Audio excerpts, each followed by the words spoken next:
So, Timothy, I'm doing a lot of research on the Emerald Tablets of Thoth and the Emerald Tablet singular of Hermes. Yeah. And we're trying to get down to the bottom of if these tablets actually existed, whose hands they passed through, and can we find any account of them? So, what is the earliest recorded mention of the Emerald Tablets of Hermes that you know about, and does it compare to the Emerald Tablets of Thoth in any way? Well, there's two accounts I've been made aware of related to the Emerald Tablet itself. The first was supposedly Alexander the Great discovered it in Egypt, actually at the area of the Osirian, which you're very familiar with. Yeah. You spent time there. Supposedly, he discovered one of these tablets there or in that region. And Aristotle helped him to translate it, and it was whatever information he got from it was valuable to him for his whole campaign that he did thereafter. Yeah.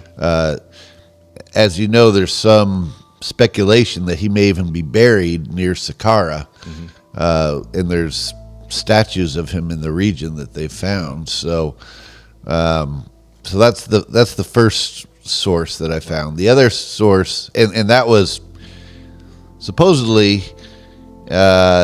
he found the tomb of Thoth or Hermes in that region, and that's where he discovered this tablet. Yeah. So the other reference that I found to it showing up in history had to do with Apollonius of Tyana, was also said to have had this tablet. Now, according to esoteric tradition, Apollonius of Tyana, Apollonius just means little Apollo. Right.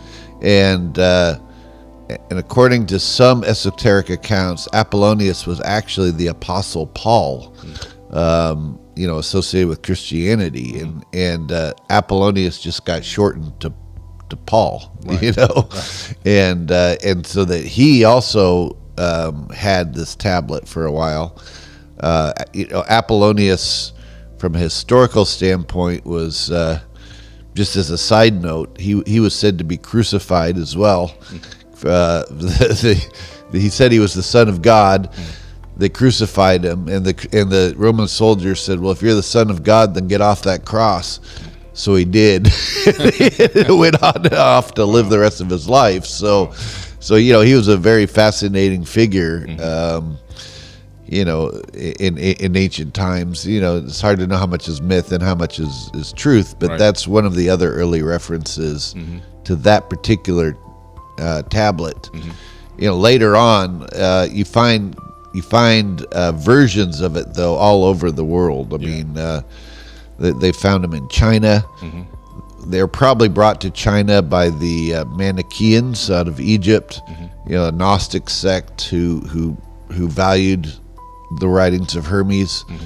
And we know that the Manichaeans traveled from Egypt, all the way into China. In fact, the Ming Dynasty of China may even be named after the Manichaeans, because there were so many Manichaeans in the Chinese court at the time, and Ming just means light, and they referred to themselves as the sons of light is what they referred to themselves as. So it's possible, that's highly probable, that's where they got the Emerald Tablet, at least translations of it. Yeah. But we find it even going up into the modern world. Isaac Newton did a translation of it. It was very important to him in his alchemical work he was doing. So, it has a long history as far as that goes. Yeah, extended history. I mean, so many hands have touched this material and come up with inspired translations. Everyone from the Queen of Sheba, Sir Isaac Newton, St. Thomas Aquinas. Yep. I mean, Crowley or That's Crowley, right. That's depending on right. how you want to pronounce it. So many people have had this information come through their hands. Some researchers claim that the Emerald Tablets of Hermes originated from Arabic traditions. So what have you heard about that? And is there any more knowledge that can connect the Arabic people to the tablets? Sure. There was a number of alchemists that were of Islamic and Arabic sources, particularly Jebel, who is actually where we get the word gibberish from, because people didn't understand, his what he was talking about alchemically. But a number of these Arabic sources were. We have to remember that after the Roman Empire fell, a number of Greek and Roman texts and Egyptian, which really came from Egyptian sources, had fallen and had been, no one knew about them. And it wasn't until a number of Arabic translators started retranslating them and making them available that then they began to see the light of day again. A number of these were mystical Islamic sources, but there were also Druze and Sabaean sources that were also translating these things. In particular, I want to emphasize the Druze, and this is really where the Templars got this information and brought it back to Europe, because they had close association with the Druze. Wow. Who also were known as the Tawhid Muhadun at the time, but they were, they were Hermeticists, and they actually venerated Hermes as one of their prophets. So it was natural for them to translate these texts and to then make them available to the Templars, who they had close association with, who then brought it up into Europe from there. Yeah. These tablets really took a journey around the planet. I mean, everywhere you look, it seems as if no matter what continent, somebody had gotten access to this information. Yeah. It kind of hints as a global civilization, the ability for people to travel to and fro, obviously not by mainstream standards, but in some way they were able to travel. Absolutely. And this kind of goes back to this idea of Atlantis. In fact, in the Mayan tradition, which they referred to it as Aztlan, they said that Aztlan originally had as many as 2,160 of these green tablets. Now, sometimes they were referred to as emerald, other times they were referred to as jade. We don't really know exactly. They just said it was a green stone tablet, and that they inherited some of them and brought them into Yucatan after the collapse of Aztlan. And of course, Aztlan and Atlantis are pretty much the same, things. So, right. And they found some remnants of the Aztlan wall somewhere kind of meandering through Texas, kind of into the Mexican area. Yeah, they did. And they, according to the Mayan tradition, as well as the Chiapas Indians in the area, they said that basically, it was there was this central hub that had influence all over the world, and that it was destroyed in cataclysm, and they had to escape in boats, and they they ended up settling in the Yucatan. Yeah. And then from there, they kind of spread out. But they brought some, as many of these tablets with them as they could, according to their traditions. So the tablets seem to have passed through so many hands. Can we trace back the original author to Thoth, the Atlantean priest king, or Thoth out of ancient Kemet or Egypt? Yeah, I mean, that seems to be the case. Yeah. Certainly later he's referred to as Hermes, but Hermes is just the Greek name for Thoth. Right. And at least according to the Mayan and the Chiapas Indians from the region and the Nahuatl cultures in the region, they say that these tablets were originally written by a person by the name of Wotan. And Wotan was this wise person who taught peace and stability and how to build civilization after things had collapsed. And later, of course, when the Spanish went to conquer these tribes, there was a church bishop by the name of Núñez de la Vega in 1691, who rounded up all of the tablets that he could find and all the writings of Wotan and made them disappear. Yeah. Now, we don't know if he destroyed them or if he turned them over to the Roman Church, but that was kind of the last that they were seen. it should be pointed out, though, that Votan, if in most languages, V and W are interchangeable. Correct. So Votan would be Wotan, which in the Norse tradition is Thoth. Yeah. So Correct. I mean, Votan would be Thoth, and these tablets, these green tablets, likely and probably were emerald tablets that we're familiar with. So. Right, absolutely. The connections are all there. And so it's really leading to the point that these tablets seem to be a real physical construct. In other words, they were something that people can actually touch in their hands in the third dimension, not just some mysterious thing that somebody thought up in their mind. Yeah, that's right. Well, and I'll tell you, from a Templar perspective, we had attained one of these tablets. It does, in fact, look like emerald or jade, but what we actually found that it was a copper acetate.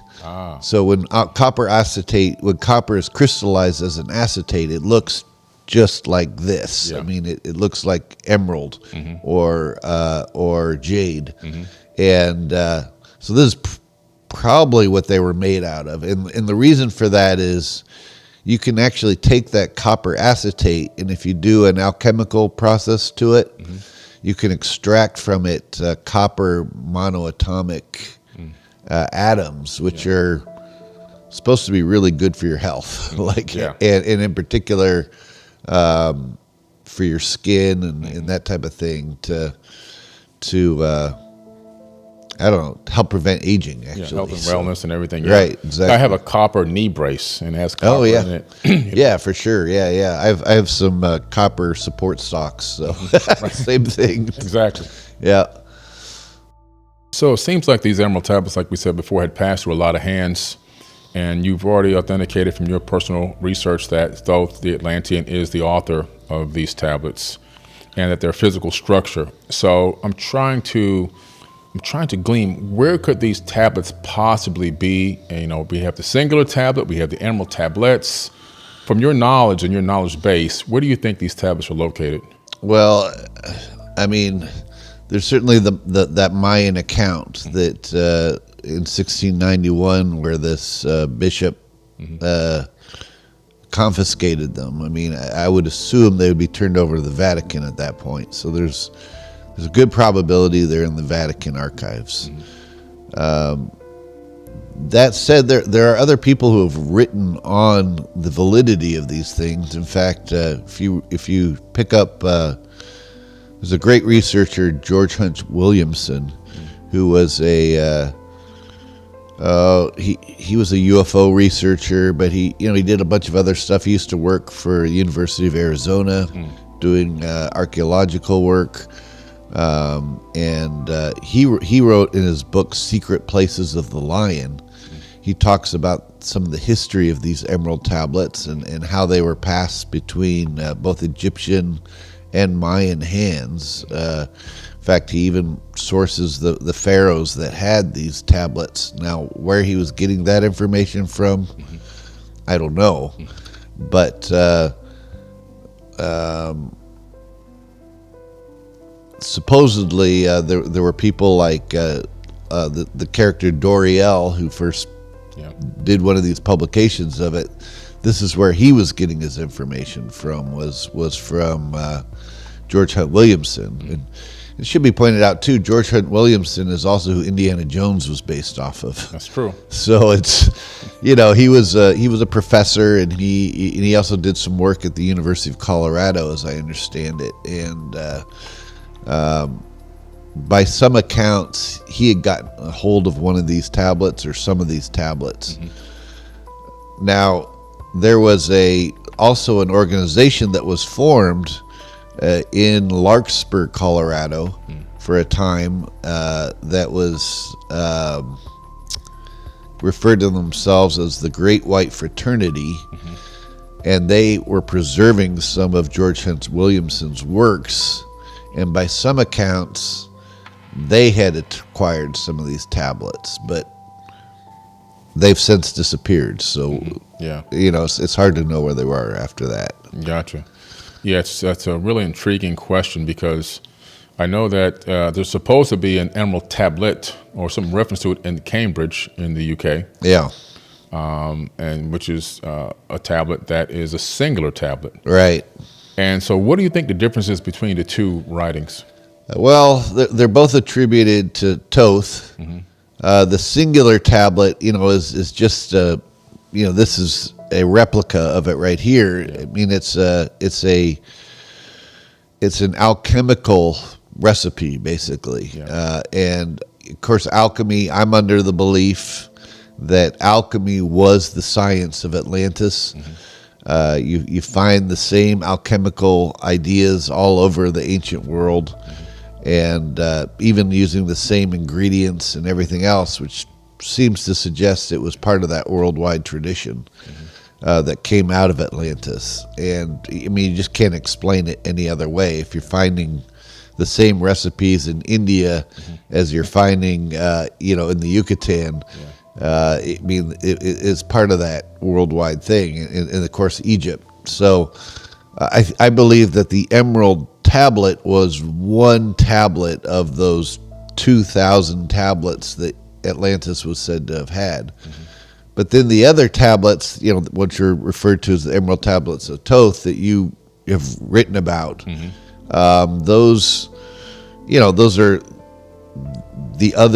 some of the other versions, of those tablets. I think that came out of the same thing, and that are attributed to Thoth, later known as Hermes or Mercury or other names depending on the cultures. Yeah, various names known around the world. Yeah, exactly. I even went out to Australia and did a walkabout with some Aboriginal elders and researchers, and they showed me this huge petroglyph in the ground at Carryong 9 in the outback. Yep. And it's Thoth from Egypt. Yep.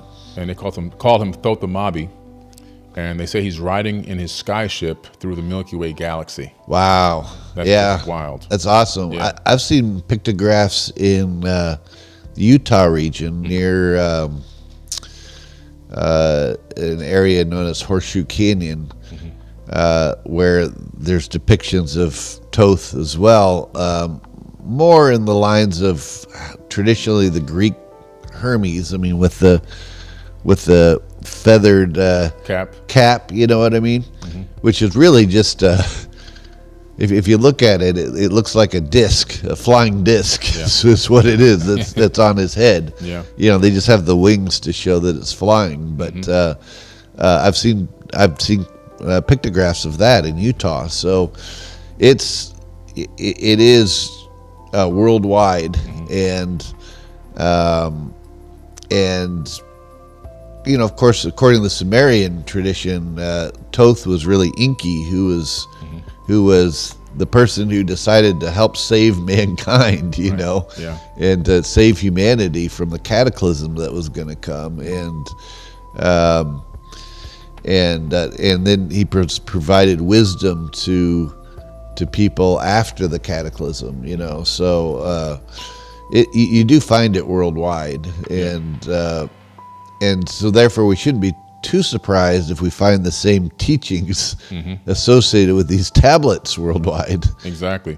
It's like circumstantial evidence, right? Yeah. So in America, if you have enough circumstantial evidence, you can actually convict somebody of a crime. Of course, yeah. So if we're investigating the crime of the existence of the Emerald Tablets, we start seeing all this circumstantial evidence leading to one character being Thoth, and also leading to the fact that these teachings obviously have been replicated and duplicated all over the world. Yeah, that is true. Absolutely. 100%. And they alluded to not only some of the history, but some of the sciences that needed to be looked into in order to build humanity up to be like Thoth himself. Right. Yeah, it seems as if the writings are really a version of the teaching of spiritual enlightenment, and to help mankind realize the true power that lies inside of him, and for him to become the light and seek the light, to become the son of the light. Yeah, that's absolutely right. In Egypt, there's even a speculation that Imhotep, who built was credited with building the step pyramid of Zoser, and having all of this alchemical knowledge and understanding, was Thoth. And later groups like the Therapeutai, were trying to preserve his knowledge and use it to heal people, and so they were known as great healers.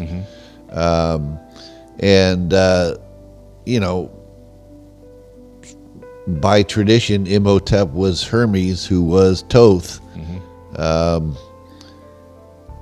falling right in line with everything that those tablets say about him. Right. So what I found through my research as well is that this character Thoth seems to show up everywhere as different people, different names. yeah, And for example, down into Mexico in the Mayan region, Quetzalcoatl, Kukulkan, yep, maybe even Lord Pakal or a relative of Lord Pakal, Viracocha. yep, Of course, throughout Europe, Mercury, Odin, with various different names. And then, of course, like I said, Australia, Thothamabi, Africa, Jehuti, yep. Tahuti, and also Thoth, all being... Tuat by the Phoenicians. The Phoenicians referred to him as Tuat. That's right. Yeah. Tuat, that's right. And when I was down in Bora Bora, which is actually where I got married a year ago, they also had a depiction of Thoth and used that very similar name, and said that this island was attributed to him. And if you draw a line straight through the earth from Bora Bora, you pop out right at Cairo in Egypt, which is bizarre. Incredible. Yeah. Incredible. Yeah. So we see this connection, this global connection. We even see, believe it or not, an interplanetary connection. So we have some space anomaly hunters in a group that we have called the United Family of Anomaly Hunters. And what we do is we probe through space probe data from rovers that have gone to the moon and Mars, and even space probes that have gone beyond Huygens probe, so forth. So that landed on Titan, right? But we've analyzed a lot of the images from these space agencies. And one of the most incredible images I ever saw was one anomaly discovered by Martine Graney on Mars, and it looks like Mercury's cap with the wings on it. Oh, and wow. Clear as day, and it's just laying on the Martian desert floor. And what in the world would that be doing there? An exact replica, well, not say exact, a similar image of an anomaly to something we would find on Earth relating to Mercury. Yeah. This connection just seems to be potentially out of this world. I think it was. Well, and if you look at the Egyptian texts, I mean, Thoth was known for example, when Horus got in a battle with Set, and Horus had a blue eye and a red eye, and the red eye got destroyed, but Thoth was the one who was able to restore his sight through a concoction with his spit. But in Egyptian mythology, eyes were associated not only with different perspectives, but also sometimes they were associated with planets. So the blue eye and the red eye could literally be Earth and Mars. Yeah. And with the idea that some sort of destruction happened on Mars associated with Set, and of course, but Thoth was the restorer. He was the keeper of the word. He was the one who could restore civilization. And we see this. We see this in the Emerald Tablets, where Kemet seems to have suffered a great flood. And he's told to get into the great ship of the master. Yeah. And he lifts off, because we know this, because he doesn't sail out, he goes up into the sky. And then he sees the temples beneath him, and he descends down in an area where it had been decimated, and he began the rebuilding process with the people there in ancient Kemet. Yeah, that's right. Well, and we even find allusions to it, or at least his influence in the Old Testament with Moses, because what he was really doing up on the mountain was alchemical procedures. That's the reason why he came down with soot on his face. And of course, when he came down, he saw everyone worshiping a golden calf, which was really just a symbol for the age of Taurus. and he burned the golden calf into a powder to feed them, which really is an alchemical process, right? That's how you convert gold into monoatomic gold, Yes. right? So, this was all part of that process associated with Hermes. But even when he was said to be able to turn his staff into a serpent and then back into a staff again, well, this is really the symbol of the caduceus, right? Which was the symbol of Hermes or Thoth. And we find that symbol if you go to almost all the temples of Egypt. You see it flanked on the doors of the temples. You'll see a big staff with a serpent going down it, and that related to the wisdom of Thoth. And so the fact that Moses was even using this as a symbol suggests that he was learning the wisdom of Thoth.